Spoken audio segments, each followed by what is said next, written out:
Okay. So thank you. And but everybody is here. Welcome to those who are joining with us online, in person, and watching this later. So this week's parsha is actually called Bo. It is in Exodus chapter 10 is where we're going to start. So Exodus chapter 10. And so, like I said, this parsha is called Bo. It starts in chapter 10 and goes through chapter 13, verse 16. And this is the third portion that we have in the book of Exodus.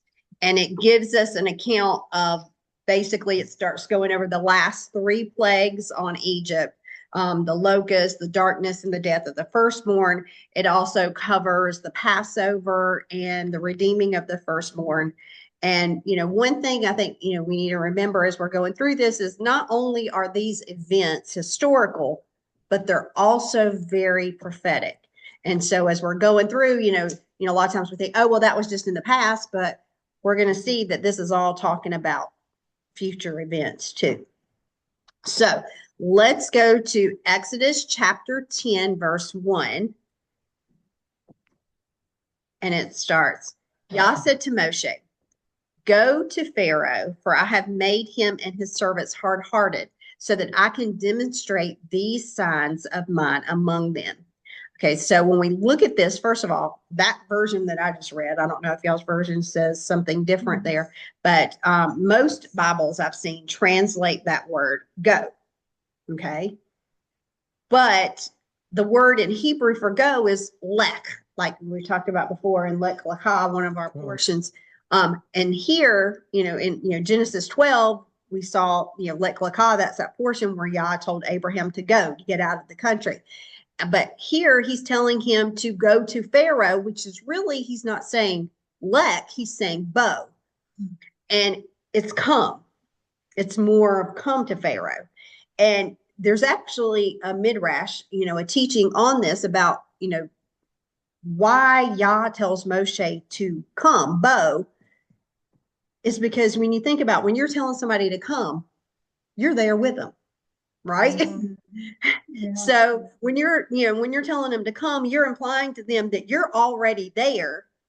And so when Yah is telling Moshe to come to Pharaoh, it's like he's saying, I'm already there with Pharaoh. You come with, you're going to now come into my presence. You're not doing this alone, Moshe, that I'm here with you. So it's both. Lek is go. But here it says bo, which he's saying more come. Yeah. So, and we also see here that it says that Yah hardened Pharaoh's heart. And, last week, Parsha Va'era, we talked about in English, the word hardened is sort of misleading because there are multiple words that says harden. And the word that is actually used is hazak, which is not hardened, but strengthening. So Yah is strengthening Pharaoh's heart. Why? He's going to reveal what's inside of his heart. Mm-hmm. He's giving him strength to do what's your will, what's in your heart. What are you going to, what is really there? But in verse 1 here, we see that a different word is used for strengthening. And here in verse 1, where it says that Yah is, no, not strengthening, sorry, hardening. When it says that Yah is hardening his heart, it's actually using a different word, which is kaved. And kaved means to make heavy. Okay. So now we're seeing that Yah's not strengthening his heart. He's going to make heavy his heart. And what he's doing there is Yah is allowing Pharaoh's heart to feel the heaviness of the decisions or the consequences that he made. Okay. Kaved is also where we get the word kavod, glory, from. Okay. And if you think about, when it talks about Yah's glory and, he comes down in the cloud, that it's a heaviness. His glory can be felt. And so, it's the same root that it's, that heaviness that you're going to feel it. He's going to start feeling what is in his heart. I've strengthened your heart and you've made the wrong choices. And now I'm going to let you start feeling the consequences of it on your heart.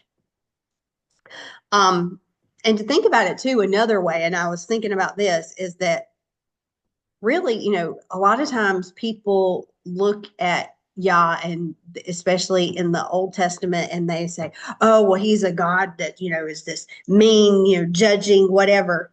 But Yah isn't really, yeah, he does do that, but he isn't out to destroy people. Remember, Yah says that he was doing this to reveal himself not only to the children of Israel, but to Pharaoh and all of Egypt. So he's doing these things to display himself, that he's the only true God. And that he's really, what is he doing? He's allowing you to see things because you didn't respond to the good things. So now I'm going to allow these bad things to happen. And he's trying to draw them near to him. And so, I got to think about it, that Yah's really after Pharaoh's heart. It's not that Yah's saying, oh, I want to just kill Pharaoh. No, he's saying, I'm after his heart. I'm trying to get him to realize I'm the only true God here. And that's why I think, if we go over, let's go to Exodus chapter 12 a minute and look at this verse. In Exodus chapter 12. You were talking about Pharaoh's heart. Mm-hmm. Well, Pharaoh, his heart is so undecided. He's got a lying heart because he says one thing, but he does another. And his heart is already set. He's got a heart of compromise, yeah. And his people are starting to see it. Yeah, she was just talking about Pharaoh's heart, that, he's got a heart of, what's in his heart is a heart of compromise, and that he's already, he's trying to negotiate things. In Exodus chapter 12, if we go down to verse 38, and we've read this verse before, but look at who's coming out of Egypt. It says, a mixed crowd also went up with them, as well as livestock in large numbers. Well, both flocks and herds. So what is this mixed crowd? Well, it's talking about the people, not the herd, because it's also talking about the livestock. But this mixed crowd is both the Israelites and the Egyptians. So if we think about what I was just talking about, that Yah was after their heart, and he's saying, I'm doing these things to reveal myself to the people. He's trying to draw and woo them to him. That I think that's why, this verse is saying that, there are some of the Egyptians that realize, wait a minute, these gods that we've been following aren't the real God, and that we're choosing Yah. We're going to follow him. And that's why they came out with the children of Israel. So another thing that I was looking at with kaved being hardening here is that how it's spelled. If you look at the pictograph and the numerical meanings, I think there's also another picture, because kaved is spelled kaf beit dalet, kaf beit dalet. And the kaf is a hand. It's like an open hand. And the bait is the tent or the house. And the dalet is the door. So when Yah is making Pharaoh's heart heavy, Yah is actually showing Pharaoh that what is he doing? I'm opening my hand. I'm allowing you to enter the house, our family of Yah, through the door. If he's gonna choose to receive it. And, when you look at the numerical values of it, the kaf is 20, the bait is 2, and the dalet is 4, which is 26, which is the same value as Yah's name. So Yah is saying that, okay, yeah, I'm making your heart heavy, but also there's this pictograph, meaning that I'm opening my house to you if you choose to accept it. But how you're going to get there is through me. It's not through all these other gods. That is powerful. Yeah. And just to think about that, we miss that in English because of the fact that we're looking at that and all we see is the word harden. And we don't realize there's kaved and then there's also hazak for hardening. So there's different words, but it's hidden there in the Hebrew. And I think that's why I said there's more there to there, because it's hidden within. And to even look at, really we all want to judge Pharaoh, but how many of us have a little Pharaoh in ourselves? How many of us really have a little, hardening of our heart ourselves, And at that point too, I hadn't realized it. A lot of people don't even, I realized it, but not to the extent that you're talking about coming out from this multitude. Yeah, I knew there was some Egyptians, but that meant that God was giving them, he was going to bring his people out. Right. But he's giving the others a chance. Okay, you can come out too, if you're willing. I don't know if y'all heard that, but she was just saying that, really, didn't really think about how, Yah says he was going to take his people out. Well, he's talking about the Israelites, but, really looking at this, he's actually opening the door for others, the Egyptians and us, to come out too. And so, he's made a way for us to live, not just the Jews, but he's made a way for us too to come into that. So, it all parallels. You don't really think about it. A lot of people in church now don't even realize that. They think it's just the Egyptians. They just look at, they just look at about the Israelites that were coming out. Yep. So, and that's, like I said, some of the Egyptians, like we just read in Exodus 12, some of the Egyptians heard and they understood what Yah was doing and that he was the only true God. And they chose to follow him and leave Egypt over staying with Pharaoh. And so if you think about it, we are all in a spiritual Egypt. Yeah. Even Pharaoh's household told it. Yeah. Hey, can't you see what's happening? Yeah. And so we're all in a spiritual Egypt, so to speak. So, and that really, gets us to think about, well, are you listening to the call of Yah on your life and your heart? Or are you listening to the call of the world? And, hold your place there. Let's go to Matthew 22 a minute. And this is a verse I thought of.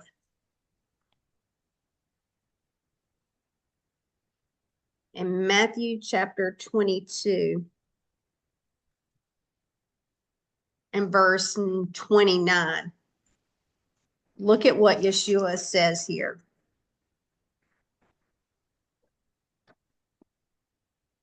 Yeshua answered them and he said, the reason you go astray is that you're ignorant of the Tanakh or the scriptures, because the only scriptures they had at that time was the Old Testament, and the power of God.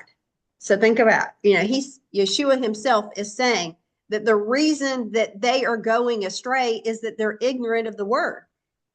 And that, not only that, but that, and the power of God. Well, what is Yah doing here in Exodus? He is displaying his power to try to show them, because you didn't listen to the whispers I was whispering to you. So now I'm going to have to show you the harsh way. And you think about, we don't want to be led astray in these last days. We don't want to be deceived during these last days. Okay, so let's go back to Exodus chapter 10. Were you going to say something? No, okay. All right.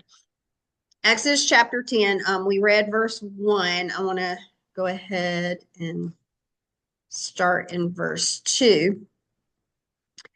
Okay, so look at what he says. So that you can tell your son and your grandson about what I did to Egypt and about my signs that I demonstrated among them, so that you will all know that I am Yud-Heh-Vav-Heh.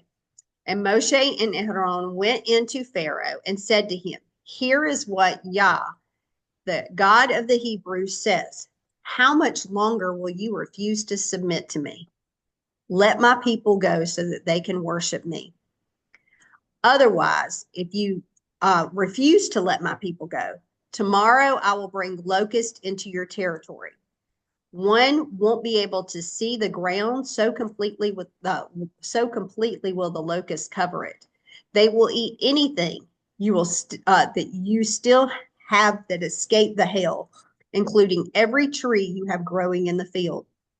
They will fill your houses and those of your servants and all of the Egyptians. It will be like nothing your father or their fathers had ever seen since the day you were born until today. Then they turned his back and left. And Pharaoh's servants said to him, how much longer must this fellow be a snare for us? Let the people go and worship Yah, their Elohim. Don't you understand that yet that Egypt is being destroyed? Okay, so first, sorry, my nose is itching. Yah warns Pharaoh, that if you don't humble yourself before me, that I'm going to bring these plagues upon you. And this next plague is going to be locust. And like I said, think about, we're all in this spiritual Egypt. Are we like Pharaoh? We always want to, oh yeah, we're the children of Israel.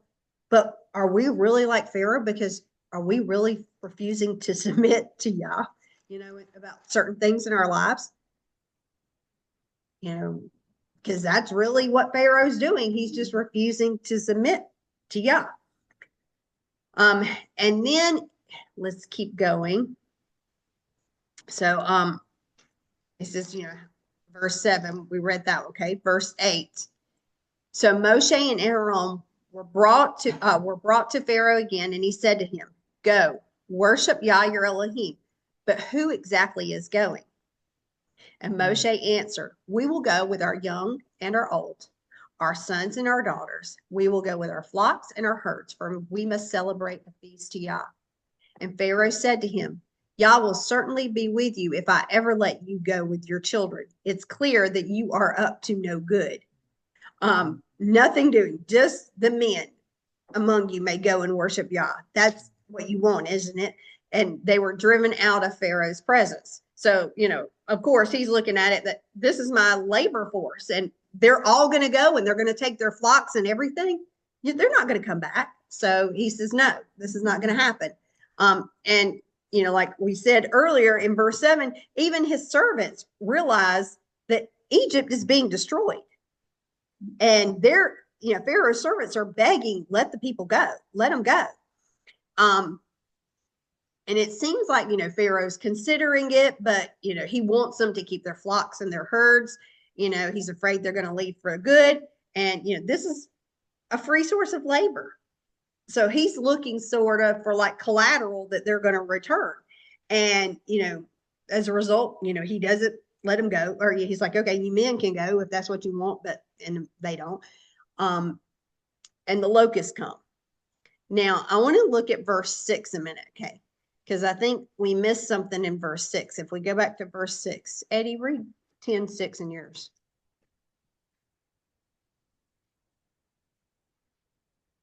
Where is it? Oh, there it is. Mm-hmm. And your houses shall be filled, and the houses of all your servants, and the houses of all the Egyptians, as neither your fathers nor your fathers' fathers have seen, since the day that they were upon the earth until this day. And he turned and went out from Pharaoh. Okay, so look at where the locusts are starting. They're actually starting in Pharaoh's house. And then they move to the house of his servants. And then they go to the houses of the children of Egypt. So we missed this, but I think it's really showing where the blame belongs.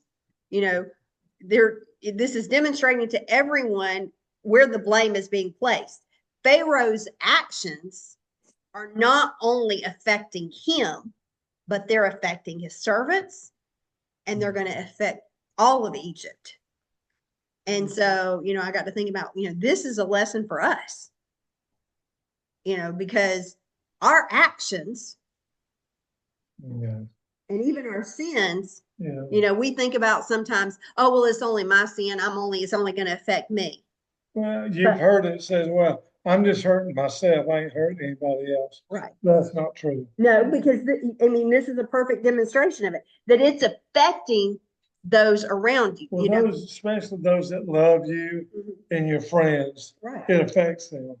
right. And so just like here with Pharaoh, this is affecting not only him, but his servants, and then it's going to affect all of Egypt. And if you do right, it affects. That's it. Yes, your it action. affects, Yep. your loved ones and everything, because it can bless them Yes. by you doing right. right. Your sons, your daughters, all your friends. It can affect it. Just like what do? We pray for each other. We love each other. We come together with each other, and it means something to y'all. He hears those prayers. Right. But Pharaoh, he in his heart, he's already said knowing what he wants. And he doesn't care about his family. He doesn't care about his servants. He doesn't care about him. He's wanting that power. Right. He's wanting power. He's wanting to keep all the power within himself, and wanting people to worship him. Right. Because you can see it here. He says, and he doesn't want to let go of everything. Right. And he doesn't want to let the slaves go. Yeah. Yeah, you can go, but you got to come back. Because She was just saying, that Pharaoh here, he's not wanting to let him go, and he's, but his actions are affecting everybody else, and that's why I said that, yeah. that he doesn't care. That this is a lesson for us, that our actions, our sins, not only affect us, but affects those that are in our house, and it affects your servants, and then it's going to affect those that are all around you. Just like with Pharaoh, these locusts are starting in his house, then it goes to his servants, and then it goes to those around them. So then we see Pharaoh is very angry with Moshe after this, of course. And, he's like, get out of my presence. After the prediction of the locusts, and, that all the land was going to be covered. And Pharaoh, insists that, okay, well, just you and the men go. But, leave all of your flocks here. Look at Exodus 10, verse 10. Y'all had me at the flies. Yes. I wouldn't have to wait for the locusts. Yeah. The flies would do me. Yeah, that's it. Yep. And some people are like, no, it's the frogs. No, it's the, flies. Which one? I mean, think about, and then all the animals dying, when the pestilence hit all the animals. And think about all the livestock. I mean, what the smell. I mean, you think about how bad it smells when one animal dies. You got all the other ones. I don't know which one's worse.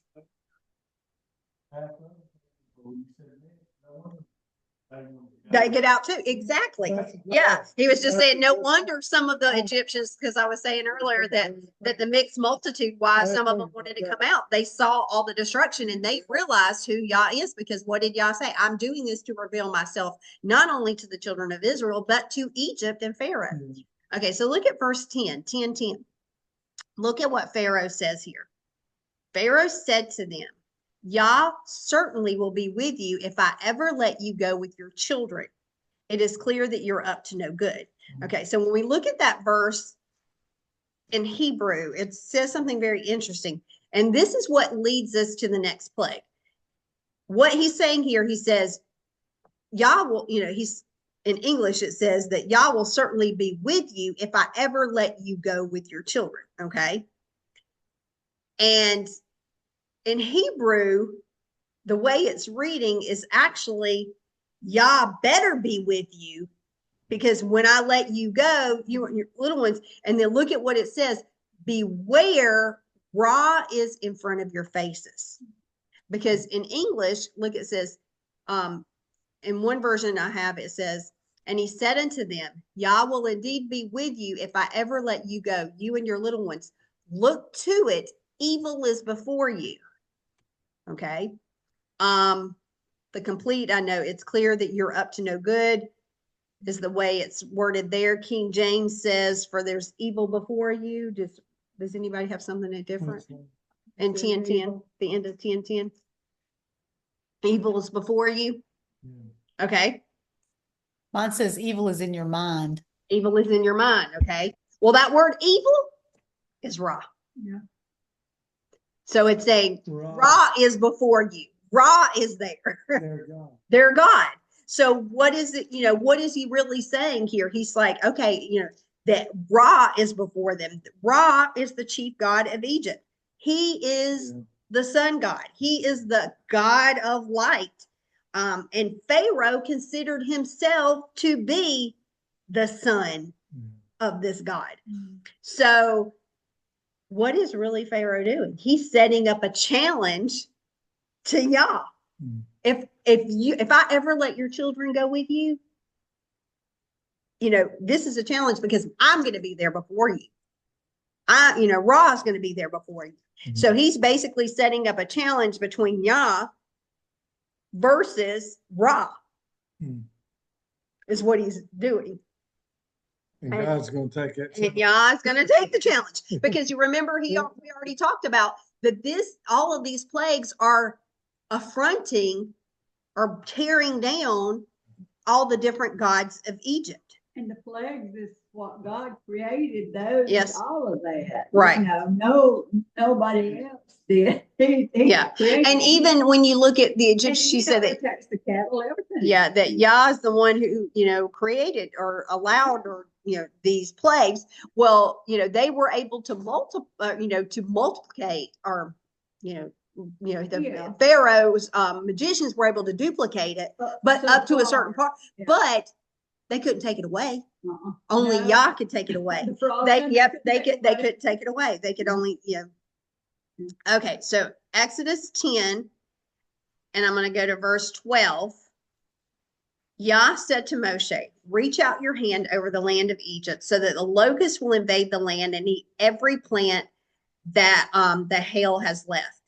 And I'll stop right here just a second because years ago I read this biography of a young girl. This was living during it was a diary. It was her diary, an autobiography of God, I cannot remember her name. You got it at your house though. It is about this girl who grew up in the Midwest during the 1930s, that her family had, went out, the Manifest Destiny went out and, were farmers. And it was in the dirty 30s. I always talk about in the dirty 30s. Yeah. Well, what happens in the Midwest in the dirty 30s? We end up having a swarm of locusts, the dust storms, which brought a swarm of locusts. And she talks about she was a little girl and, her mom they had went and bought some fabric and her mom had made her a pretty new dress. And it was a white dress and it had green stripes on it.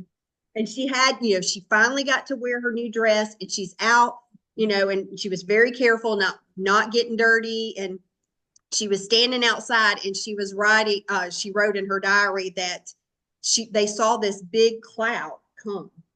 And she's like, Mom, look, there's a cloud. And she's like, that's a weird cloud. And then she realized it wasn't a cloud. It was a swarm of locusts. And she turned and they could not get into the house. And by the time they got into the house, her new dress was actually shreds because the locust ate every green part off of her dress. Yeah. And I was like, thinking it was something. Yeah, it was plants. Yeah. Flax back then to help make their clothes. So, but that was just thinking about that because we don't think about it being as much here, but in certain countries they do have the locust swarms still happening. Wait a second. Here we go.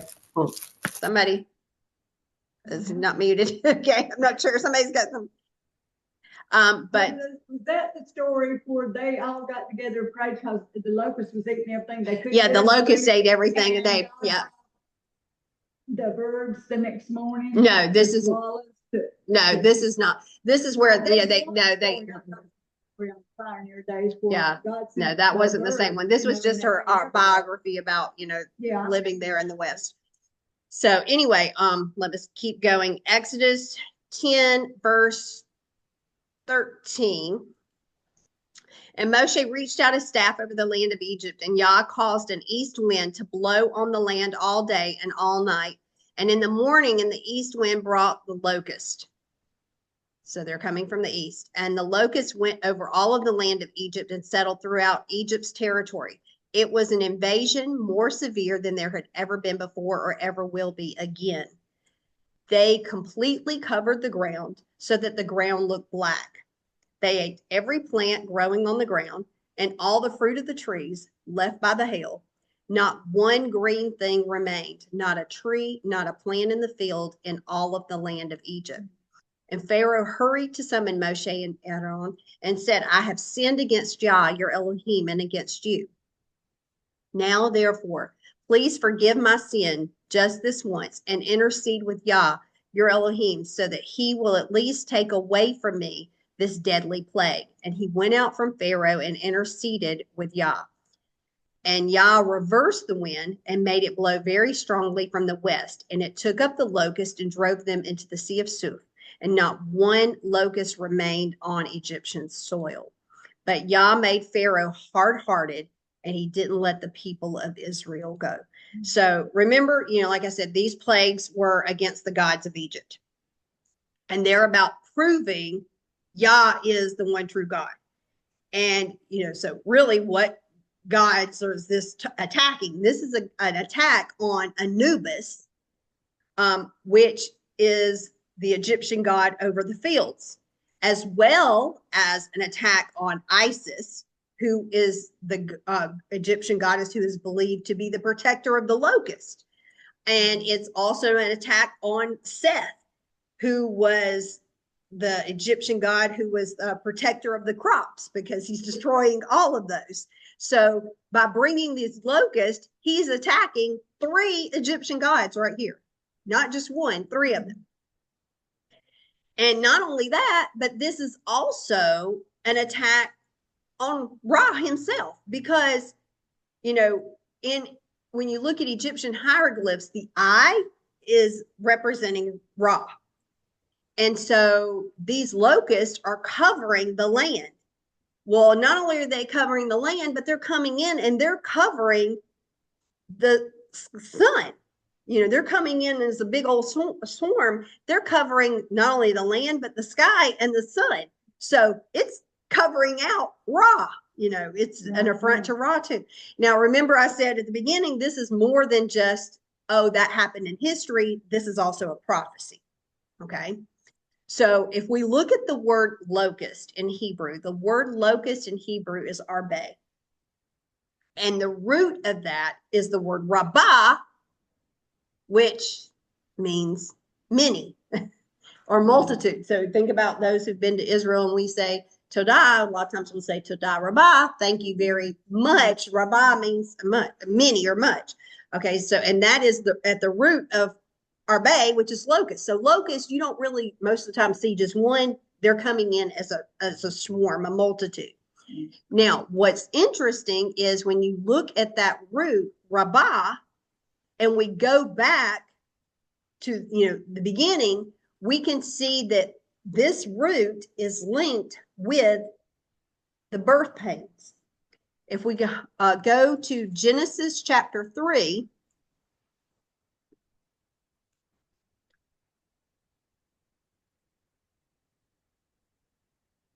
and verse 16.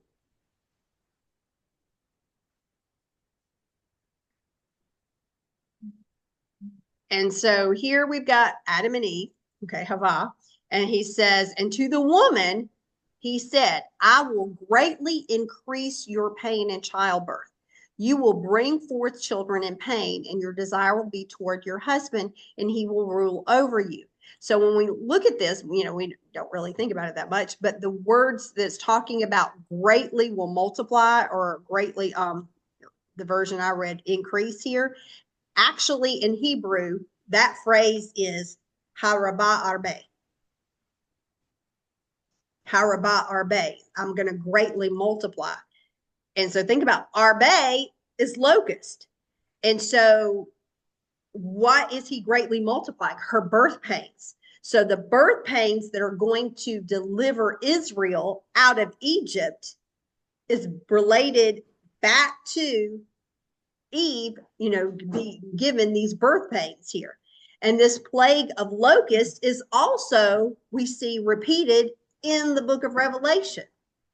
Okay, so let's go to Revelation chapter 9.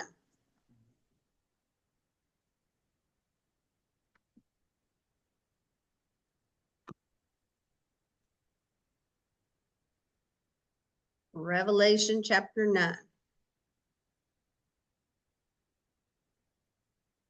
At least that's the book everybody can find. I didn't pick like, oh, I don't know. I'm having Ezra, problems finding it back here. Ezra, a lot of times we'll go to a book and you're like, where's that in there? Where I know it's in the Old Testament. Now, where exactly is it? It's in the middle. We have a hard time because finding certain books when I'll go to like, Ezra, Nahum, Obadiah, the pages are so thin.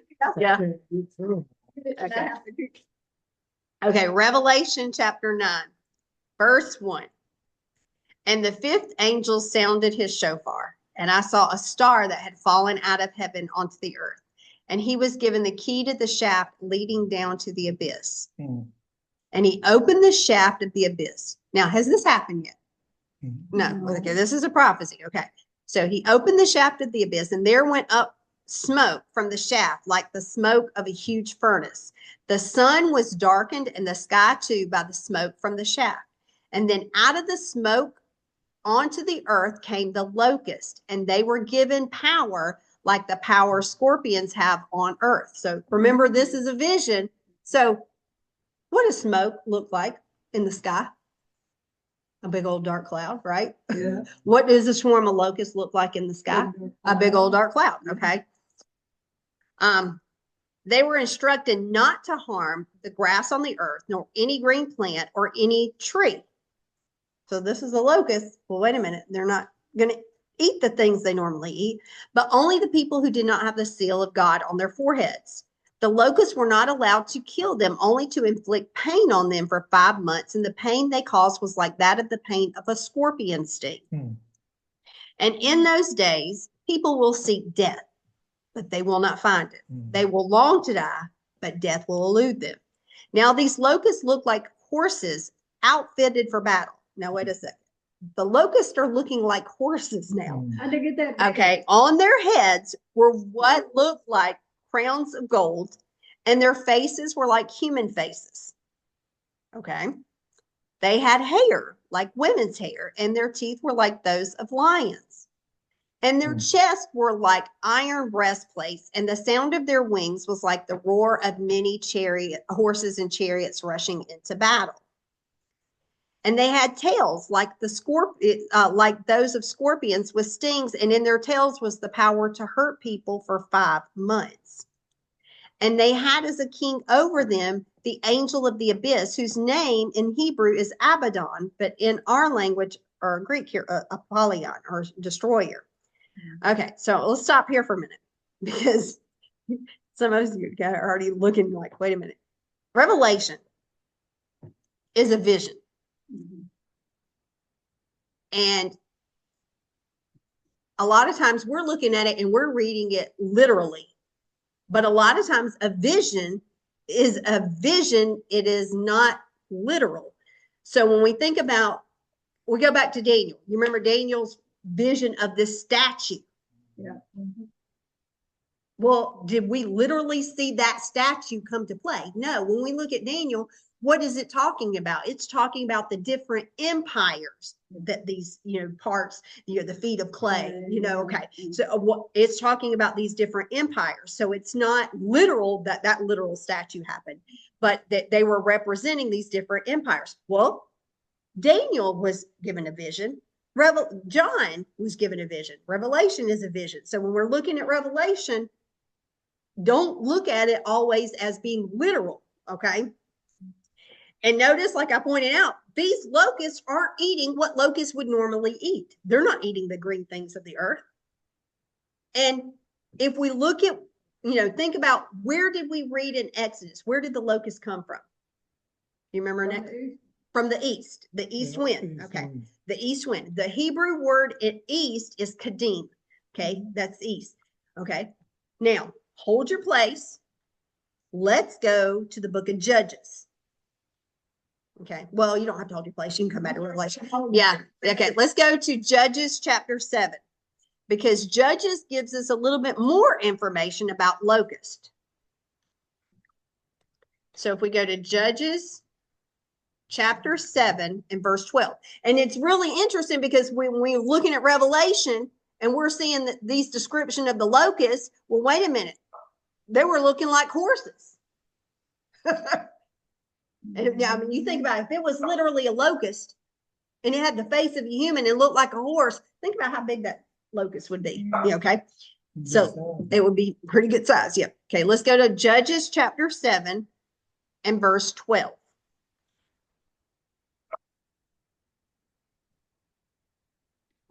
Now Midian, Amalek, and all the others from the east. Where did the locusts come from? The east. Had settled in the valley as thick as locusts, and their camels too were beyond counting, like the sands of the seashore. So what is he saying looks like the locust here is these kings of the east, Midian and Amalek. So these kings of the east are likened to the locust. Okay. Now, they were probably in battle array. They were in battle array. Okay. Seeing this. Yeah, it's like a vision. Okay. So let's go to Ezekiel.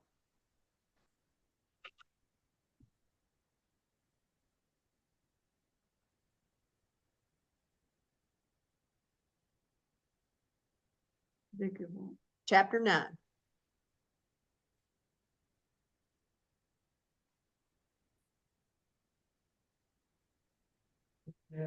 Chapter 9. Now remember, we read about the locust in Revelation. They were told that, you know, the one's to harm and one's not to harm. Okay. Right. So we go to Ezekiel chapter 9 and verse 4. And Yah says to him, go throughout the city, through all Jerusalem, and put a mark on the foreheads of the men who are sighing and crying over the disgusting practices that are being committed in it. Okay, so Ezekiel is told by Yah to go and, you know, he has this vision to go and mark the ones, put a seal of Yah on the ones who were lamenting what was happening, what was going on. Okay. So we got to go back to figure out. Okay. So they had the seal of God. So who were the ones that had the seal of God? The ones who were lamenting what was going on. So let's see what exactly they were lamenting. Let's go back. Okay. So let's go back to chapter 8, Ezekiel chapter 8. And we're going to see exactly what was happening. Okay. And the ones who got the mark. I'm going to go down to start in verse 8. Okay. 8:8. Ezekiel says, and he said to me, human being, dig into the wall. And after digging in the wall, I saw a door. Go in, he said, and see the wicked practices that are engaged in here. And so I went in and looked, and there carved on the walls all around were every kind of reptile and repulsive animal, along with all the idols of the house of Israel. Standing in front of them were 70 of the leading men of the house of Israel. In the center stood Yahazanu, the son of Shaphan. Each man had his incense burner in his hand, and a thick cloud of incense went up. And he said to me, human being, did you see what the leaders of the house of Israel are doing in the dark? Each one in his own room with his own carved image, because they say, Yah can't see us. Yah has left the land. And he also said to me, you will see even worse abominations that they're doing. So these are the leaders in the house of Yah, in the congregations that are doing things in secret. And Yah's exposing it. Okay. Well, think about it. What about the scripture? It says, I'm going to judge the house, my own house first. Yeah. And I've always said, Yah shouldn't have to judge his own house. That's the house that should be serving him more than anybody. But he says, no, in the end days, I'm going to have to, when I come back, I'm going to have to judge my own house first, just like this in Ezekiel. Yeah. Okay, verse 14. And he brought me to the entrance of the north gate to Yah's house. And there before me were women weeping for Tammuz. Wow. Human being, he asked me, have you seen this? You will see practices even more disgusting than these. And he brought me into the inner courtyard of Yah's house. This is the temple now. And there at the entrance of the temple of Yah, between the porch and the altar, were about 25 men with their backs turned toward the temple of Yah and their faces turned toward the east. They were worshiping the sun toward the east. And he asked me, human being, have you seen this? Does the house of Yehuda consider it a casual matter that they commit these disgusting practices they're committing and thus filling the land with violence, provoking me still more? Look, they're even putting the branch to their nose.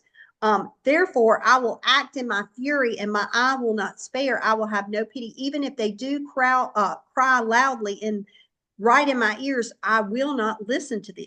Okay, so look, remember what we just read in Ezekiel chapter 9. The ones who received the seal of Yah that these these locusts couldn't touch were the ones who were lamenting all of these abominations that were going on in the body. So the ones who had the seal of Yah on them are the ones who didn't mix, and they were the ones who were rejecting this pagan forms of worship, because look at what's happening.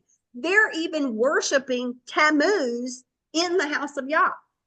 And I noticed too that the women were at the door of the north, and also the other was from the east, you know, and so basically that is corrupting just about all across the whole world. I mean, So people doing the paganism and thinking God can't see it. Yeah, you know, and it's even in the house. stuff. That's what he's saying, that people don't realize that, you know, we don't question where certain things come from, you know. Okay, Because when he meant, you know, when God mentions this north, south, east, and west, he's mentioning those certain places for a reason, because look what's happening in the north. Right.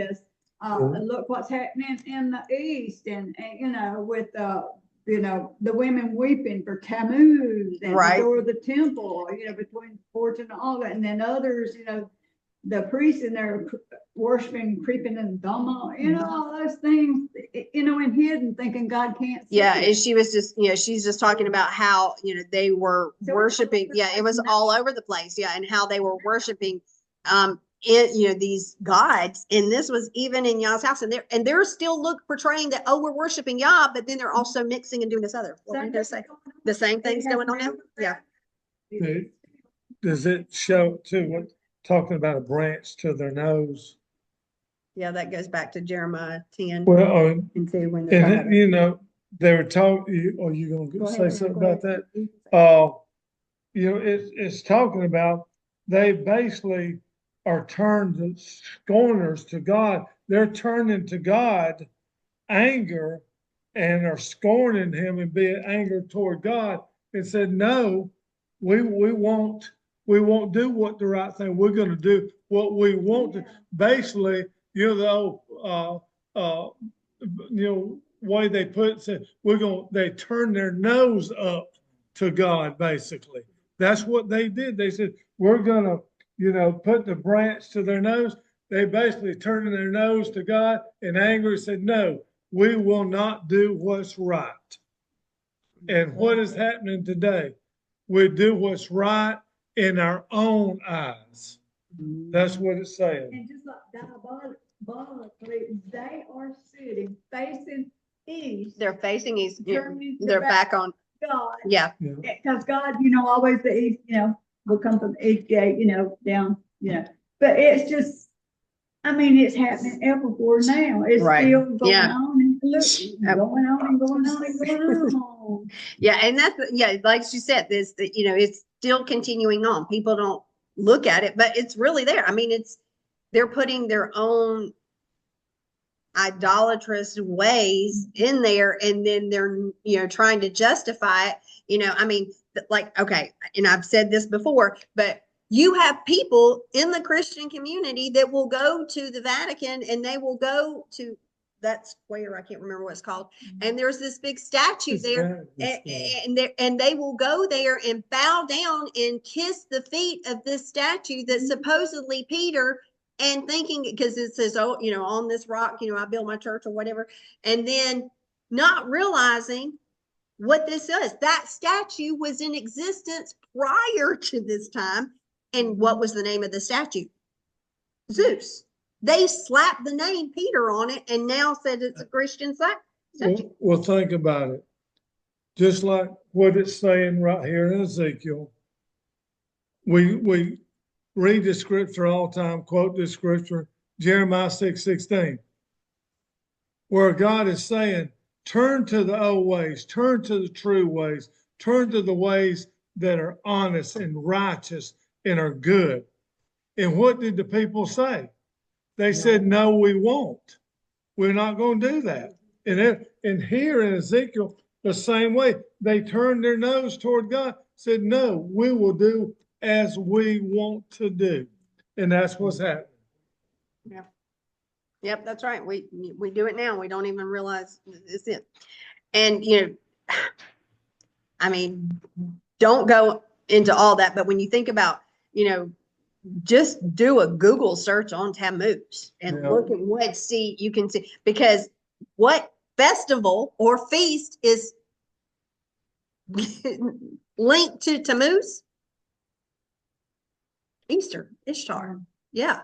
So when you start looking at how that is all set up and about, this big great egg, whatever, and the reincarnation, whatever she comes from, and then you think about, the whole thing with the Easter eggs and dyeing the blood and whatever, so I mean, all that, which, yeah. So when you start looking at all that, I mean, that's just one example to think about. Okay, so let's get back to the portion. So this is all going back to where we got the locusts. So let's get back to the locusts.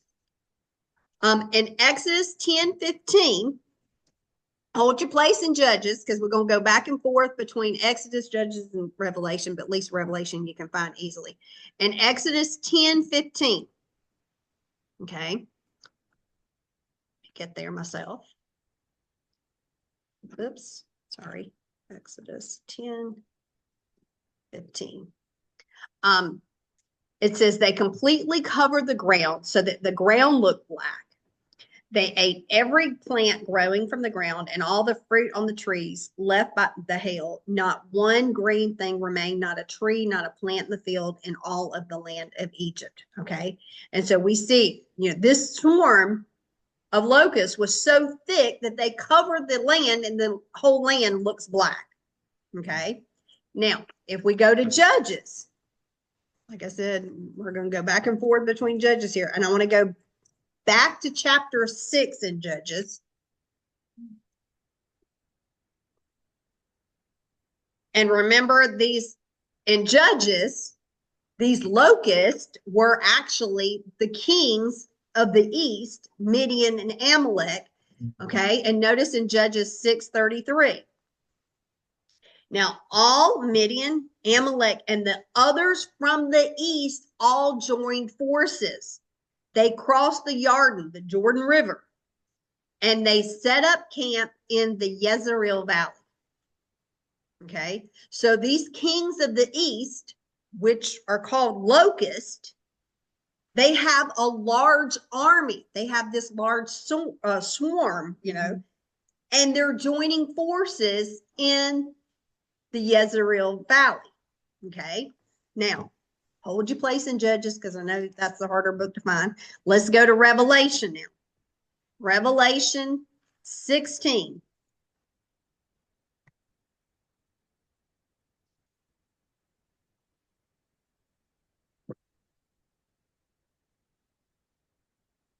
Okay, Revelation 16.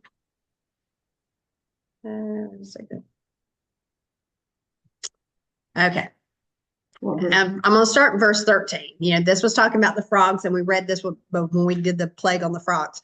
But it says, and I saw 3 unclean spirits that looked like frogs that came from the mouth of the dragon, and from the mouth of the beast, and from the mouth of the false prophet. Okay. And they're miracle working demonic spirits, which go out from the kings of the whole inhabited world to assemble them for the war of the great day of Yahzebot. Okay, in verse 15. Look, I'm coming like a thief. How blessed are those who stay alert and keep their clothes clean so they won't be walking naked and be publicly put to shame. And they gathered the kings to the place in which in Hebrew is called Har Megiddo. Okay, so look at what's happening. We know that these kings are going to gather in Har Megiddo, which, in English we call Armageddon. Okay, so think about Judges. We just read in Judges that they gathered where? In the Jezreel Valley. Okay, so for those who don't know Israel and who have not been there, the Jezreel Valley, when you think about where Har Megiddo is, Har means mountain. Okay, so Har is this mountain of Megiddo, which is located where? In the Jezreel Valley, So, and why it is a big, huge valley. Yeah. So why are they assembling here? Because they're going to battle. Okay. These kings are going to battle. Well, where are they going to battle against? Jerusalem. Yeah, they're in Jerusalem specifically. Okay. So let's look at what else we know about these kings. Okay, because now we know, okay, wait a minute. In Revelation, we've got, in Exodus, we're reading about these locusts, and then we know that this is going to play out in the future in the prophecy. And now we see in Revelation, we've got these locusts that are being described. And then if we go back to where we talk about things being this is a vision, well, what is it referring to? It's referring to these kings of the east that are being like the swarm. Okay. The real valley is flat because that's the valleys and the mountain where the that's the place of crossing. I mean, where so it's other countries can get through easy. And it's a big, huge valley, so you can assemble a very large army. I mean, it's 20 miles long. Yes, and so that's the place that 20 miles long. Areas around Israel can come through. Beautiful place. Yeah. Where the Jezreel Valley is, where they're gonna. That's where Armageddon. Where they go gather, go to battle against Jerusalem. Okay, so let's go to Judges chapter 8. Okay, this is going to give us a little bit more description on these kings now. Judges 8, and we're going to go down to verse 21. Okay, and then Zavak and Zalmunna said, "You do it. You kill us. Let a grown man do what takes a grown man's strength." So Gideon got up and he killed Zavak and Zalmunna. And then he took the ornamental crescents from around their camels' necks. Okay, so these kings, Zavak and Zalmunna, these kings of the east, look at what Gideon does. Gideon is taking the symbol that is representing these kings off of their camels. Okay, so the symbol of these kings of the east were crescents. Okay, a crescent moon. In Hebrew, it is Saharon. Okay, and if you look up Saharon in the concordance and stuff, it is actually a moon, a crescent moon. Okay, well, wait a minute. Think about Egypt. What's directly east of Egypt? Directly east. We go up the Israel. Okay. So the crescent moon is the symbol of the Muslim world. And this great army is going to have as one of their allies, I believe, Islam in the Muslim world. Now, I'm not saying that all the kings are going to be Muslim or whatever, but this is actually an allied force with part of the ones that are going to be leading it being the Muslims. Are going to be aligned with Muslim and Islam. So what is directly east of Egypt, where this, we go back to this prophecy of these locusts coming from the east. Well, what is east of Egypt? If you go over east, it is Medina, which is where Muhammad, the founder of Islam, came from. And also Mecca is there, which is the holiest city in Islam. And so, it's interesting that these armies are talking about coming from the east. And what did God say? What? You will be fighting Amalek forever. Yeah. and these kings of the east, and Amalek is aligned with these kings of the east. Yeah. And you look, America has for a lot of years, lot of years. Mhm. The Masonics have took on the pentagram, which is Satanists, Mhm. the sign of Satanists. Right. They have it on the rings, Right, they have it in right. their meetings and all that stuff. The little aprons and everything. Shriners has the crescent and they wear the red. Right. And what they don't hat. look at, yeah, where the Masonics and, it came yeah, from- and she's just talking about the Masonics, and when you look at, even if you look at the the hijaz and the Shriners hat, it's got the crescent moon on it, and when you look at some of the wording they have there is even in Arabic. Yeah. Okay. I knew a man who had went the 21st steps in Shriners to get into Yep. the hijaz, whatever you call them, hijaz. And he was telling me, he said, I'm not supposed to say this. I said, well, don't tell me. I don't want to know about all that pagan stuff. He said, well, that's Yep. not crazy. We could do. Okay, so she's just talking about the Shriners there. Okay, let's go into Joel chapter 2.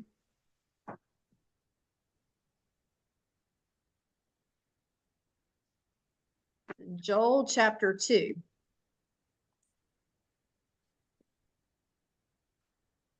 And Joel is before Amos, Yeah, if I can get, that's another one in my pages.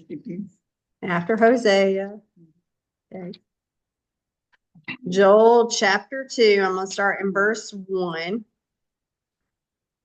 Blow the shofar in Zion, sound alarm on my holy mountain. Let all the living in the land tremble, for the day of Yah is coming, it is upon us. A day of darkness and of gloom, a day of clouds and thick fog. A great and mighty horde is spreading like blackness over the mountains, just like the swarms of the locusts. Mhm. There's never been anything like it, nor will there ever be again, not even after the years of many generations. Ahead of them, a fire devours, and behind them, a flame consumes. Ahead of them is like Gan Eden, or the Garden of Eden. So where are they heading toward? The Garden of Eden, well, which we believe is Jerusalem. Behind them, a desert waste from where there is no escape. They look like horses, and like cavalry they charge. With a rumble like that of chariots, they leap over mountaintops like crackling flames, devouring stubble, like a mighty horde in battle array. And at their presence, the people writhe in anguish, and every face is drained of color. Like warriors, they charge, they scale the wall like soldiers. Each one keeps to his own course without getting in the other's way. They don't jostle each other, but they stay on their own paths. They bustle through defenses without even breaking rank. They rush in the city, they run on the wall, they climb in the houses, they enter like a thief through the windows. And I've said, I told it, yeah, that reminds me, the song you used to sing in the church. They rush on the city, they run in the walls, great is, and they sing, great is the army that carries out his word. Well, what army is carrying out his word here? This ain't talking about the army of Yah. This is talking about the army, the evil that's coming along, the locust here. Okay. Yeah, we're singing it. We're singing like we're doing that, but it's not. It's talking, this is talking about them coming upon them. And at their events, the earth quakes and the sky shakes, the sun and the moon turn to black. Well, why are they turning to black? Well, these swarms of locusts, like these, and the stars are stop shining.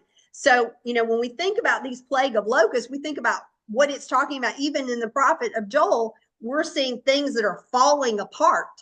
Things are really starting coming to a head here, and they're really falling apart. Now, let's go back to Exodus chapter 10, where we were.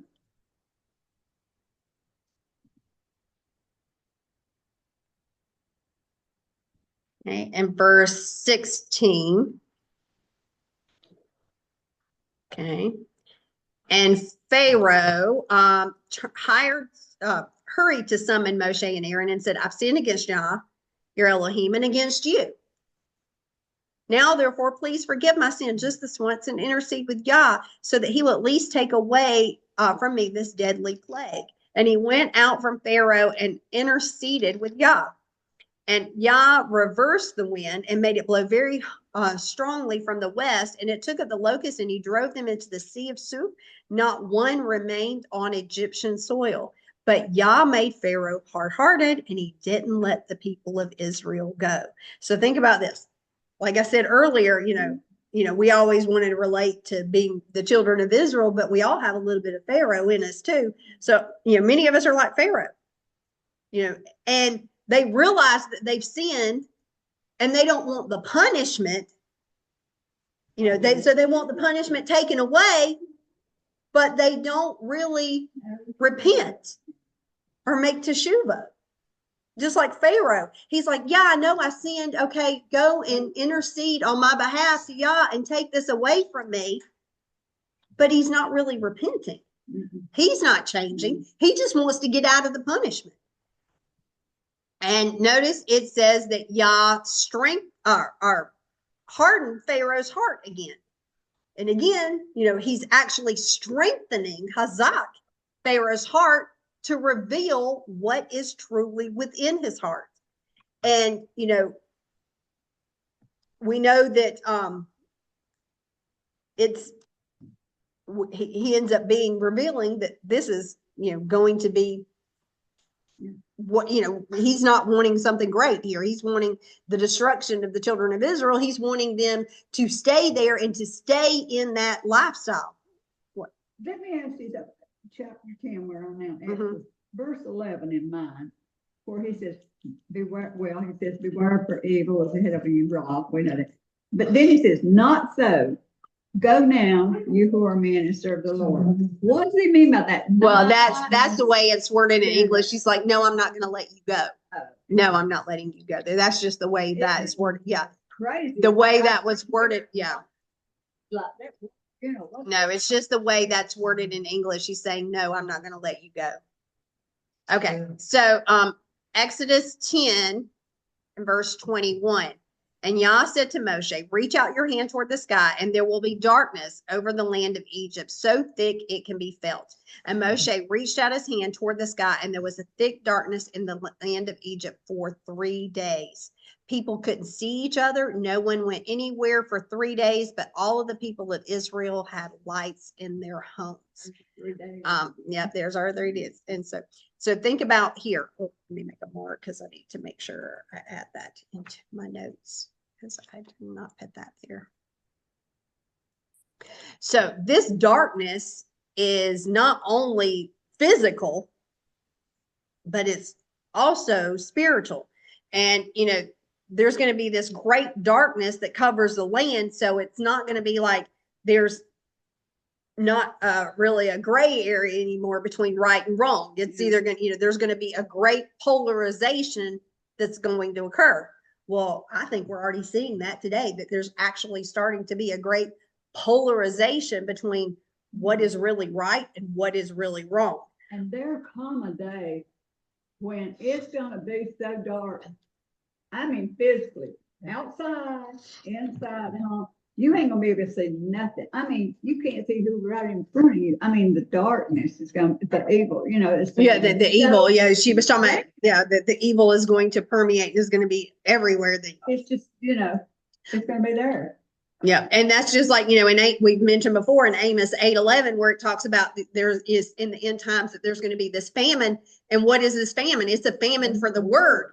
And that, that's what's going to be the spiritual darkness. Why is the spiritual darkness happening? Just like we read in Matthew 22 earlier, is that the spiritual darkness you're going astray. Why? Because you are ignorant of the scriptures. And in that, the truth. We can't fumble around and feel our way. We're going to have to sit down and know where we're You got to know the word. Start praying to God and speaking the word in that darkness. I mean, we can't just walk and try to fumble around and feel our way. We're going to get tangled up in that spiritual battle of darkness, right? And that's bad. Yeah, you're not going to be able. You're going to have to know the word. You're going to have to know the truth in order to have the light in that darkness. Okay, so the truth and righteousness is what's going to be lacking there. That's why, when we get to Revelation, and this was always an interesting verse to me. In Revelation 22 and verse 11, I always thought this was an interesting one because actually it's in a, Johnny Cash sang this in one of his songs. And it's, God, what was the song? Was that the one with the? Not God's Gonna Cut You Down. Yeah. I can't remember the other song. But in that song, he says, he quotes Revelation 22:11. It says, "He that is unjust, let him be unjust still. And he that is filthy, let him be filthy still. And he that is righteous, let him be righteous still. And he that is holy, let him be holy still." And so, you think about, that's why in Revelation, there's going to come a time where he's going to say, okay, if you're going to be unjust, then you're just going to keep on being unjust. And I'm going to give you over to that. Yeah. And if you're going to be righteous, then you keep being righteous. That there's going to be a distinction that, there's coming a time where he's going to, just like he shut the door to the ark. Mm-hmm. And there were people on the outside when the floods came, probably crying, "Open the door and let me in." And y'all didn't open that door. So there's going to come a time that he's going to do the same for us. And this is why, even more, as things get waxing worse and worse, we need to make sure that we are, inside and not on the outside trying to get in, because there's going to come a time that he's going to say, no. Okay. So anyway, this word for darkness is actually the word hoshek.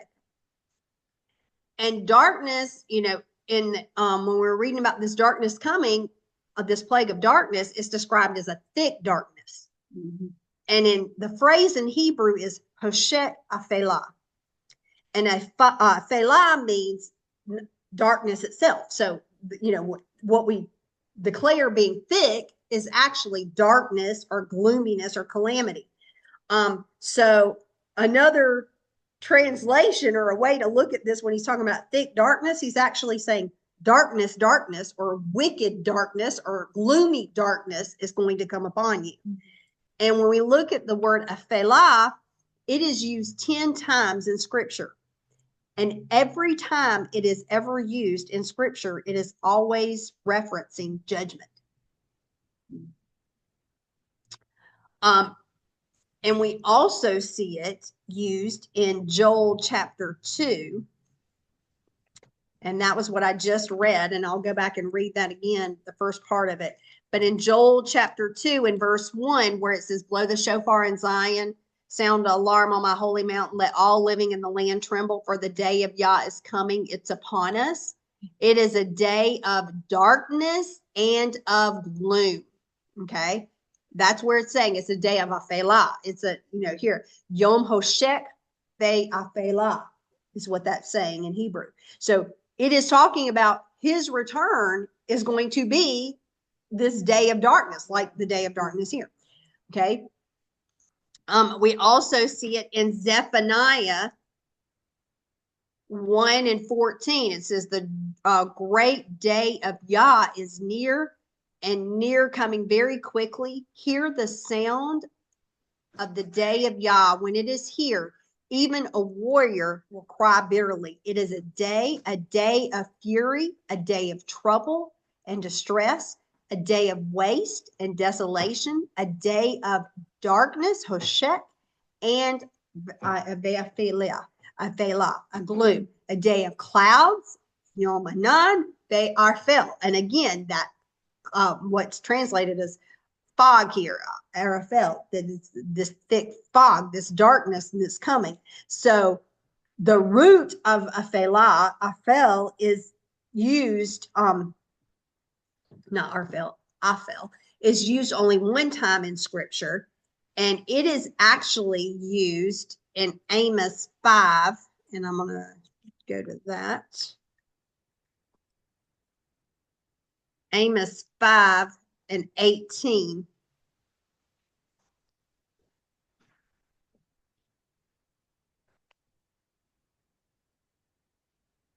It says, "Woe to you who want the day of Yah." Why do you want it? This day of Yah. So think about it. He's saying, woe to those who are wanting the day of Yah to come. Because it is a day of darkness not of light. As if someone were trying to run from a lion just to be met by a bear. As if he entered a house and put his hand on the wall just to be bitten by a snake. Won't the day of Yah be darkness and not light, completely dark with no brightness at all? So, not only is this darkness, a judgment from Yah on the Egyptians here, but it's also a spiritual battle. You think about what is this darkness? Because in Egypt, it's confronting a God. What's the opposite of darkness? Light. Okay, so what God is it confronting of Egypt? Ra, the sun god. So, and you think about, who Pharaoh is. Pharaoh sees himself as being the son of this God, and that his name Pharaoh, actually Paro in Hebrew, means pay. And then Ra, Ra is pay, means mouth. Ra is evil. So his Pharaoh in Hebrew is evil mouth or wicked mouth. I know, even being a believer Mm-hmm.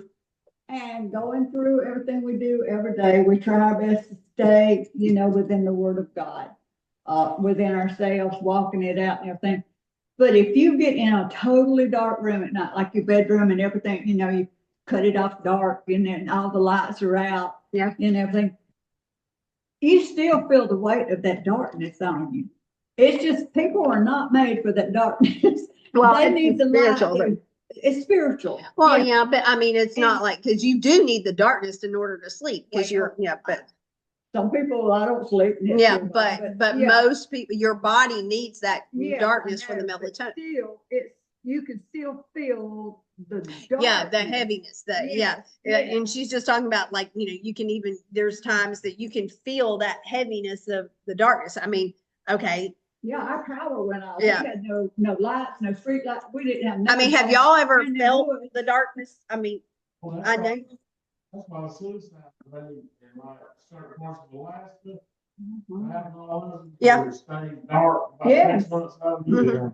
They get so depressed and stuff. That's a good point. Yeah. He was just talking about the suicide rate, in certain parts of, like, around the Arctic Circle, where it stays dark for so many months, it increases, that people are made, they need that light. They need to be in the light. But this is, and you feel that darkness. But I mean, you think about, I know I've been in places that have looked like they were light, but they really weren't, and I felt just a heaviness, a spiritual darkness, and I've even gotten physically ill. Yeah, In certain places.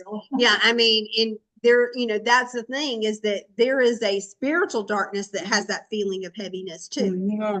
The true, the true day of the Lord.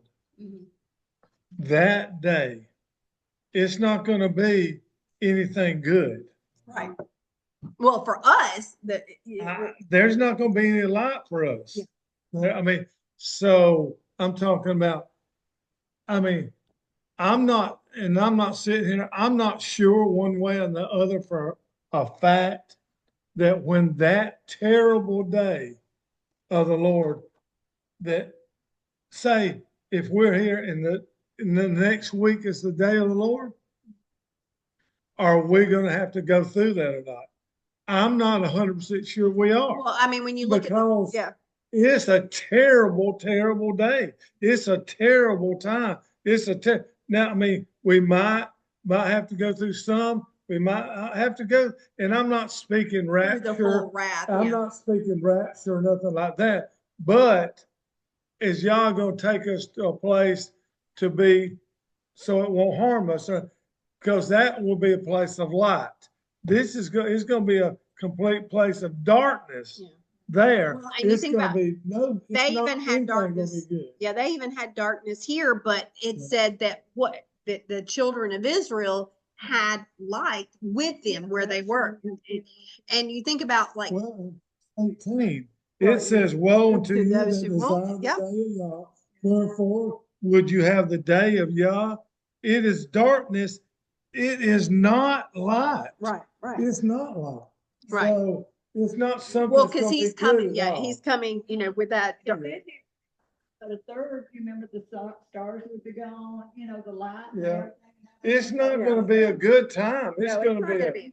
it's Well, gonna be a and you think terrible about time. that, this darkness is abnormal, that this came across, and it was so thick and oppressive that they didn't even move for 3 days. Because verse 20 says, there is very dark, there's no brightness in it. Yeah. During the day of the Lord. So it's gonna be a dark, not a light day, and it's gonna be a terrible time. And whether, I don't know exactly, because everybody's got their opinion. Some says, well, if we're here at that time, we'll go through all that. I don't know if that's 100% or not, or is y'all gonna take us, out of that darkness?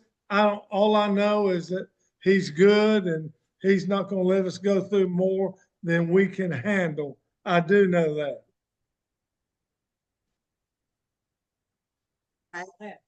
But they've noticed too, the suicide rates all over the world United States mostly. We have a lot of rain, bad rain. Mhm. You're stuck inside, if you've not got a job or work, Yeah. you're inside and it gets dismal. Well, yeah. It's awful. Well- And Well- after a few days, I know me and Jack, a few weeks ago, I felt it more than he did. I said, I gotta go outside if it's raining. I've gotta go. I mean, so I went out, got Yeah. wet, come back in. But then when the sun came out, finally after like 4 or 5 days of heavy rain and everything, I'm going. She's just what talking difference about does the, it make? how the darkness, and even when it They would have a can't lot hear of, us. no, they can't hear. So that's why I'm having to repeat, because it's just a long pause. Right. Is that, she's talking about how dark, and even when it's dark and rainy, and we've got these, storms and stuff that people, get very. Well, one sad and thing you've depressed. got to remember what the scripture says. Scripture says during the day of the Lord, they will seek death Yeah. and they cannot find it. So you're not gonna have suicides Yeah. because because you won't be able to do that, and you won't be able to find that death. So it's gonna be a time, like I said before, I'm not sure that we're gonna have to go through that or not. We'll, if we do, he'll give us the strength to do it, but there won't be any light. Yeah. There won't be any light. So going back to this, they had the darkness for 3 days. And if you think about too, with Egypt, the Egyptians, their calendar was based on the sun, and the sun god was their worship. And so, you think about why this is also affronting, Ra and their calendar. And so when we go to, here with the Israelites later, we're going to see that the Israelites, their calendar is based on the moon. And that comes from Psalms 104:19, where he talks about he appointed the moon for the Moedim.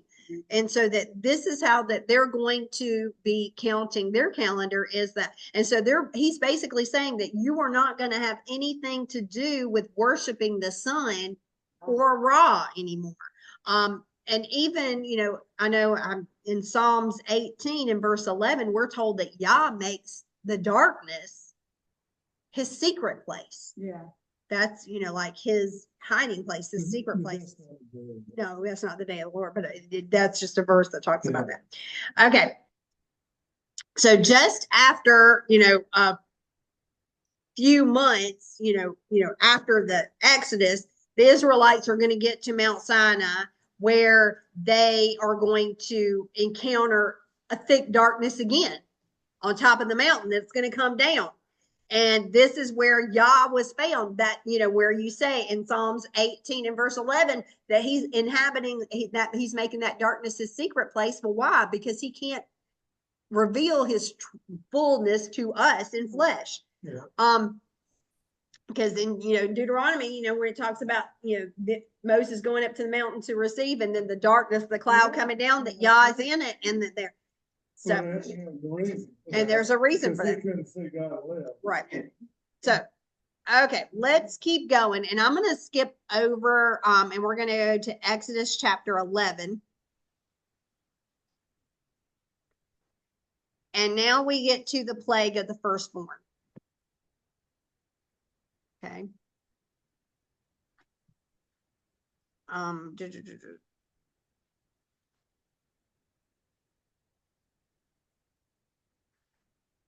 Okay, wait a second. Let me see where I want to start. Okay, well, I'll just start in verse 4. It says, Moshe said, here is what Yah says. About midnight, I will go into Egypt, and all of the firstborn in the land of Egypt will die, from the firstborn of Pharaoh sitting on his throne to the firstborn of the slave girl at the handmill, and all the firstborn of the livestock. And there will be horrendous wailing in the land of Egypt where there's never been another like it, and there never will be again. But not even a dog's growl will be heard against any of the people of Israel, neither against the people nor against the animals, in the way that you realize that Yah distinguishes between the Egyptians and Israel.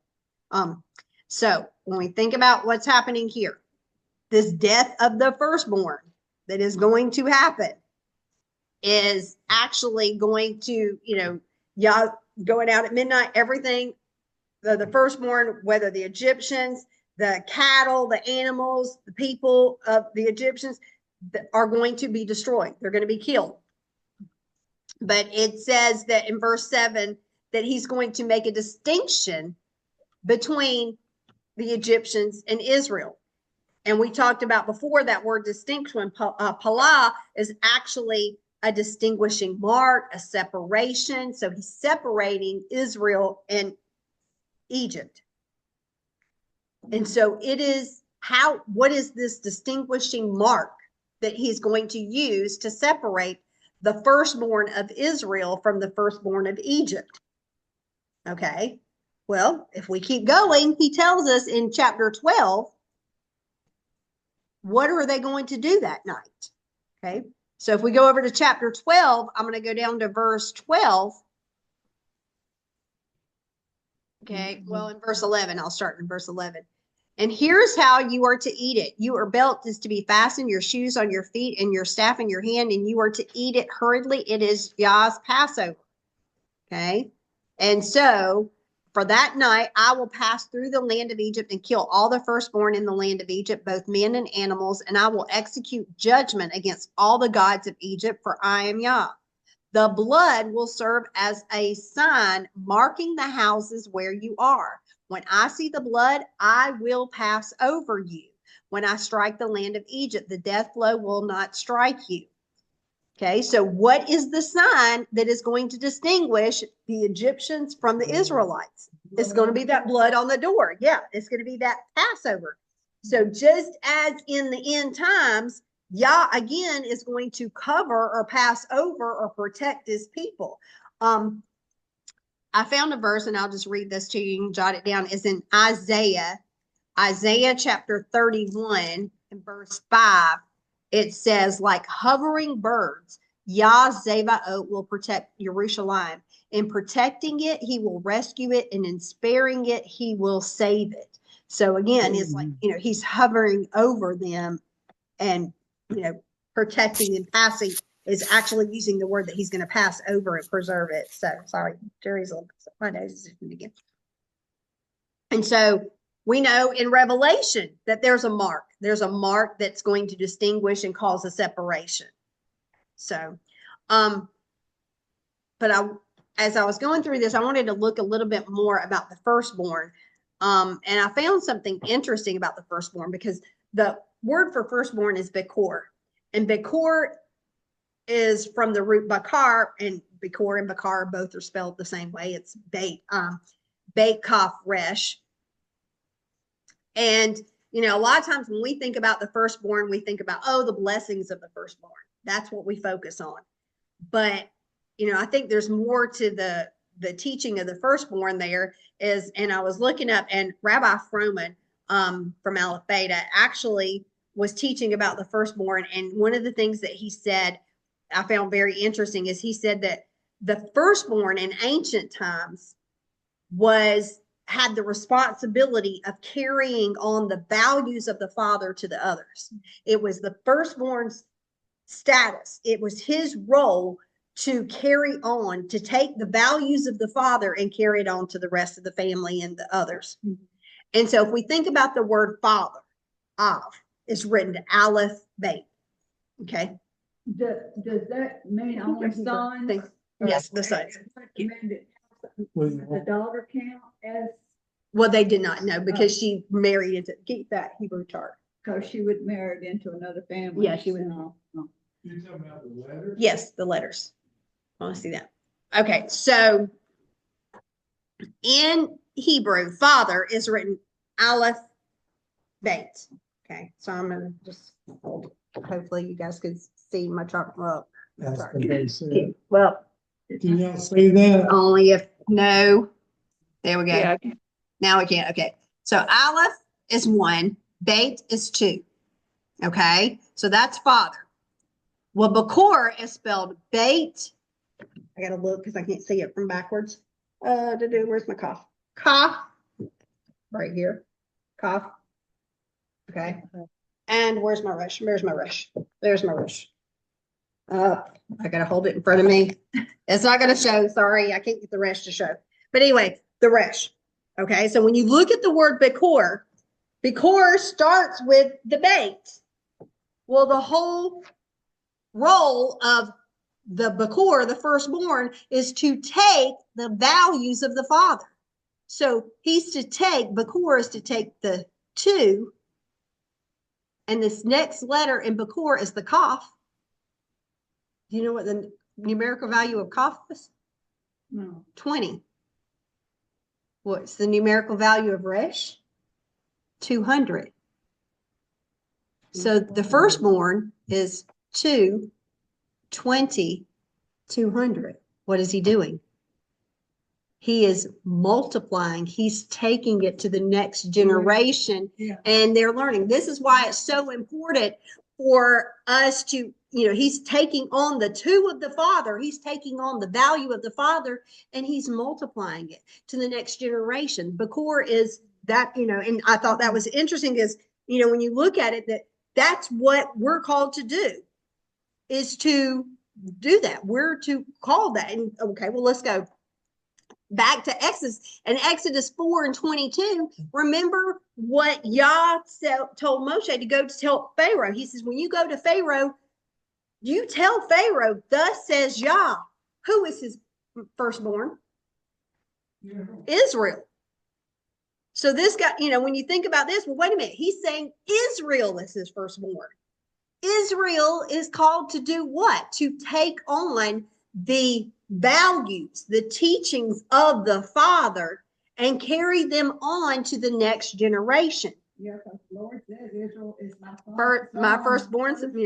So think about, that's what Israel was called to do. Well, we are grafted in. We're a part of Israel. Well, think about, what did even Yeshua in the New Testament, what did Yeshua tell his Talmudim to do? To carry on. Isn't that what the Great Commission is about? Is to carry on the values of the Father. And you think about, well, why is it that Yah wanted to destroy the firstborn of the Egyptians? Well, it comes back to the Bakor.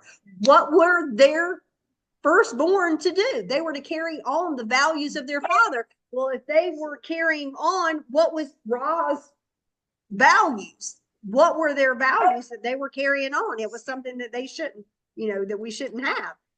This wasn't the values of Yah. Okay. Yeah, if it's not carried on, then that's what they. Yeah, that's what he's wanting. Yeah, he's yeah.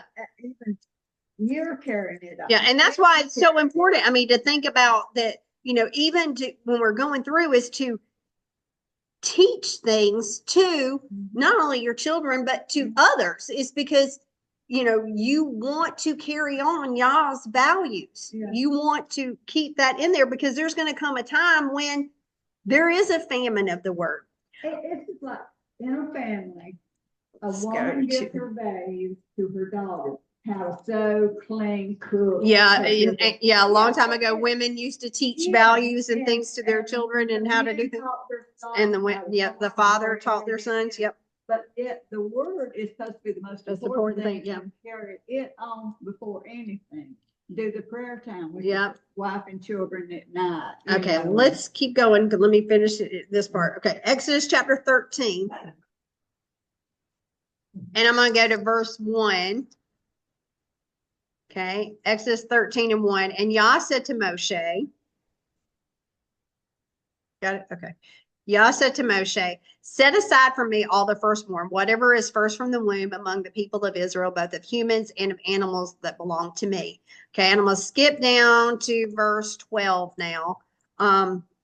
You are to set apart for Yah everything that is first from the womb. Every firstborn male animal will belong to Yah.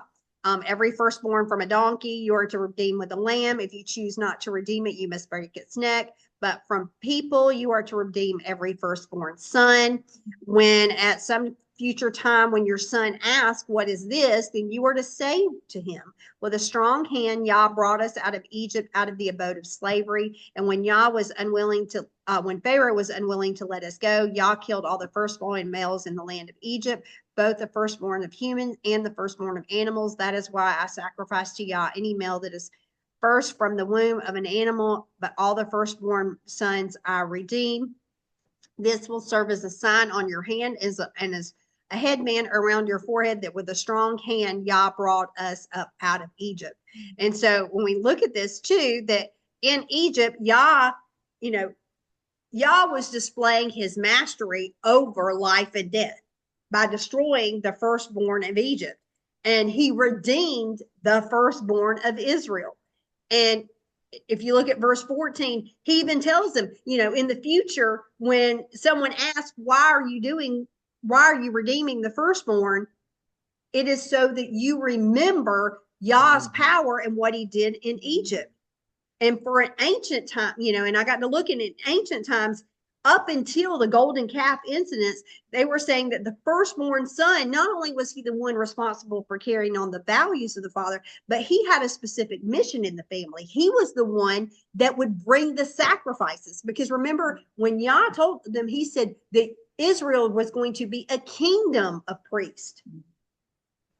And it wasn't until the golden calf incident to where he changed that status and he delineated it only to Levi. Okay. And so the redemption of the firstborn was to be a reminder that all life was a gift from Yah. And, too, it's I thought you think about, this is a spiritual reminder for us too, is that, because we think about the first fruits, that the first fruits belong to Yah. And that, when you think about, we're not necessarily bringing, our, fruit or whatever, but we should begin each day, our first fruits of the day, meditating on his word. Yeah. And that all, and in remembering that all life, every good thing we have is coming from him, and that we're not the creator, and that his ways are above our ways, and that, we place our lives in his hands and show him that that we're one of his sheep, and that that we love him, and that, how is he going to know that we love him? Well, in John 14 and 15, it says that, that if you have love for me, you do what? You obey my commands. So by us, that's one of the things I think that, we should be doing, as being the first fruits, is actually meditating on his word first day, first thing. And I heard, what was it? Was it Rabbi, Rabbi Nachman? I don't know if it was Rabbi Nachman that was writing about that, how it sets the precedent for your day. That if you're starting off, really meditating, because there is a difference between reading and studying. Yeah. I mean, I can read something and not really, take it in, Yeah. But there's a difference there. And, this is, why he tells us to not read to show ourselves approved, but to study to show yourself approved. And, so here we should be getting in that and really studying first thing and letting that set how we walk that day and set that precedence for our day. I know in my walk with the Lord, I have crazy times I pray to God, you know. Mhm. And I've asked him, is it all right if I pray at this time? If I'm laying down or sitting Yeah. up and sometimes I can just hear him laugh. I mean, you know, and he had spoken into my heart saying, as long as I hear y'all talking to me about me, my word, I am satisfied. She's just talking I- about how, he you can said pray it that at any time. It brings doesn't matter your if you're heart laying to- down or, Yeah. yeah. I mean, that was just reminds me of, with My Lydia heart Prince. gets louder. Yeah, you think about Lydia Prince, it was, when Derek Prince would talk about Lydia and he was, she could be changing diapers and washing dishes and she's, talking to Yah just like he's there in the room. So, okay. And then you and Eddie teaching us now, me and Jack and Mike sitting up here listening to it and everybody online. Yeah. That pleases God. Yeah, that I mean, it pleases he him is the more that we're taking the time. loves that we are doing this. Yeah. Okay, so let's move on. And, next, the very first command that we see them as they're coming out, as they're getting ready to come out, they're called a nation of Israel. And in Exodus 12 and verse 2, he says, this month shall be the beginning of months. This will be the first month of the year to you. And we think about, okay, well, why is this commandment first for them as a nation? Why, in the midst of their redemption from Egypt, are we given a command now about a brand new, about a calendar? Why is it, and if we think about, too, what we said earlier about in Egypt was their calendar followed the sun. And by now switching, he's actually telling the Israelites, you're not going to have anything to do with this sun god. You're going to keep a calendar according to the lunar cycle and emphasizing that this is a new way of life for you. And, one of the things, we talked about in the past is that contrasting the sun and the moon, the sun has its own light, but the moon reflects light. It has no light. So we are called to be a reflection of our sun, who gives us sun, the true light, Yah himself. That's what we're called to do. And, when we look at this, where he's talking about this is going to be the way you're going to set up your calendar now. And this is too going to be a contrast, a sharp contrast to how they were living in Egypt. It's going to be different. And that their first month is going to be the month that they were led from bondage to freedom. And, this is going to be, they're going to be led from the worldly ways of Egypt into Yah's ways. And it was a month of redemption. And, it's going to point, back to the Exodus. So as every year when Aviv starts, it is a reminder to the children of Israel that we were once in Egypt and we're not there anymore. It's amazing. He sets it down how to do our. Yeah, he's the one who day sets of it. the month, Yeah. Our first, that'd be the first. First month. Yeah. And if you're following the solar calendar, then you're going to miss the prophetic feast days that he sets out. Now, and what are these set apart feast days? Are days that the bride meets with their bridegroom. And, it continues on in the parsha to talk about the describing the night of Passover and how they're to go about that. I'm not going to go through that this time because we usually do a separate teaching on Passover itself. But I do want to mention that the Haftorah portion that goes along with this reading is in Jeremiah 46. And I just want to read a couple of verses here out of Jeremiah 46, verse 27. He says, yet don't be afraid, Yaakov, my servant. Don't be distressed, Israel. For I will save you from faraway places and your offspring from the lands which they are held captive. Yaakov will return and be at peace and quiet, and with no one to make him afraid. Don't be afraid, Yaakov, my servant, for I am with you. I will finish off all the nations where I have scattered you. However, I will not finish you off. I will discipline you as you deserve, but will not completely destroy you. And so, the Haftorah portion, discusses Yah's sovereignty, and the power over the Egyptians, but it also makes reference to when they were in captivity in Babylon with Nebuchadnezzar. And, and then he goes on to give them this promise. And so, when we think about the book of Exodus and Shemot here, he's reminding us that what Yah did on our behalf and the promise of what he's going to do in the future. And another thing to think about, with these plagues, like I said, is we can see them as a means of destruction. We can see them as a means of destruction for those that weren't aligned with Yah's will. But those who are aligned with his will can see them as miracles. And, if the redemption, required the death of the firstborn, that's what really drove them out then. How does this then relate to our final redemption?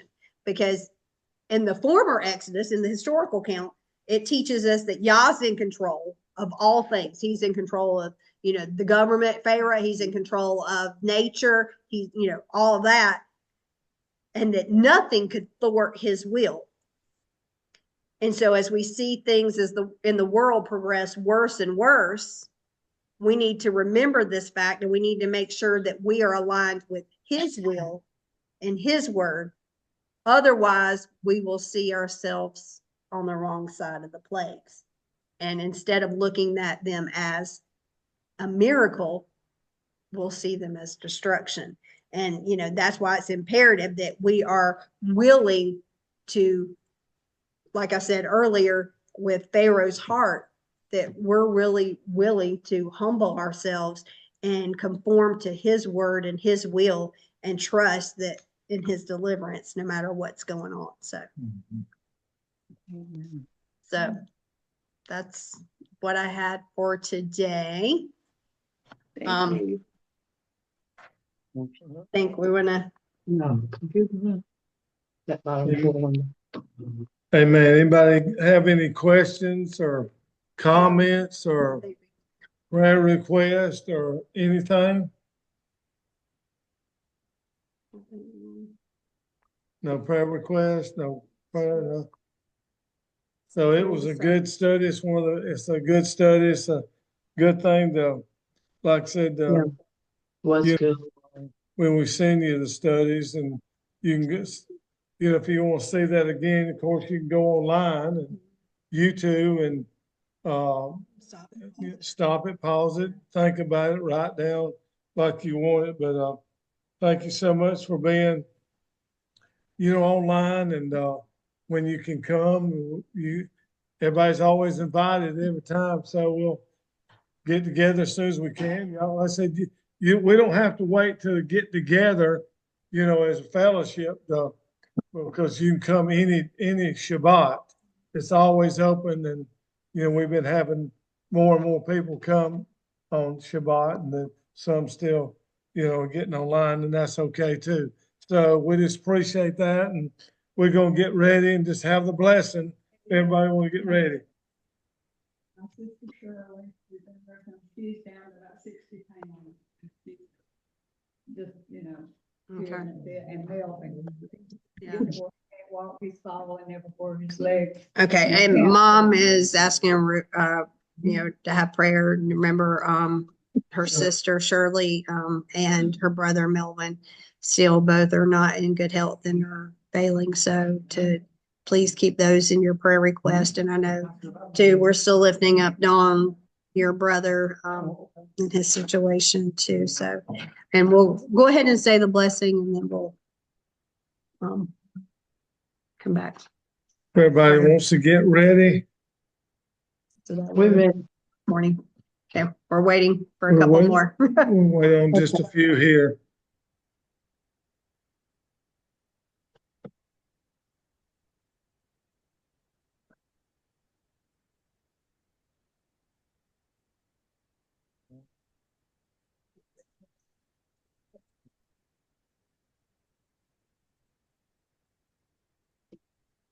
Okay. Ready?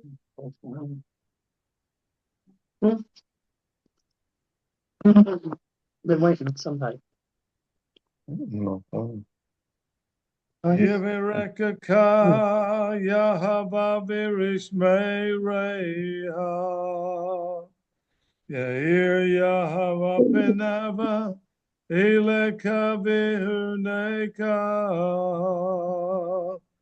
Yesayahava Penaveleka Vayashim Leka. Shalom. May Yahweh bless you and keep you. May Yahweh make his face to shine on you and show you his favor. May Yahweh lift up his face towards you and give you peace. B'Shem Yeshua HaMashiach, Sar Shalom. Go in peace. Amen. Amen. Shalom. The dog, she's barking at my brother Mike. He had the tallit over his head, and she didn't know it. Oh. I'm gonna go ahead and stop recording. Shabbat Shalom, everybody that it's for the recording. And